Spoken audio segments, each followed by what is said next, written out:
A crow lived in a forest and was absolutely satisfied in life. But one day he saw a swan. This swan is so white, he thought, and I am so black. This swan must be the happiest bird in the world.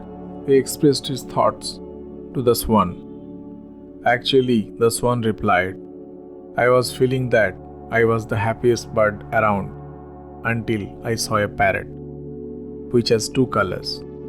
I now think the parrot is the happiest bird in creation. The crow then approached the parrot.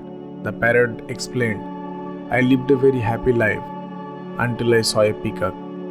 I have only two colors, but the peacock has multiple colors. The crow then visited a peacock in the zoo and saw that hundreds of people had gathered to see him. After the people had left, the crow approached the peacock. Dear peacock, the crow said, you are so beautiful. Every day, thousands of people come to see you. When people see me, they immediately shoo me away. I think you are the happiest bird on the planet.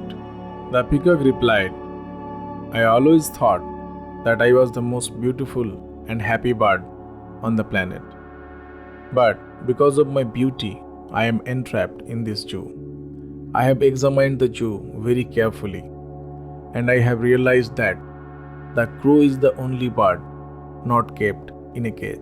So, for past few days, I have been thinking that if I were a crow, I could happily roam everywhere.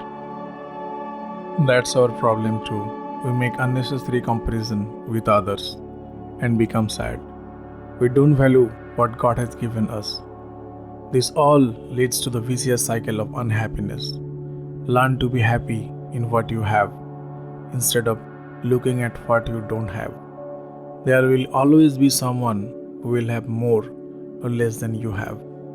Person who is satisfied with what he or she has is the happiest person in the world.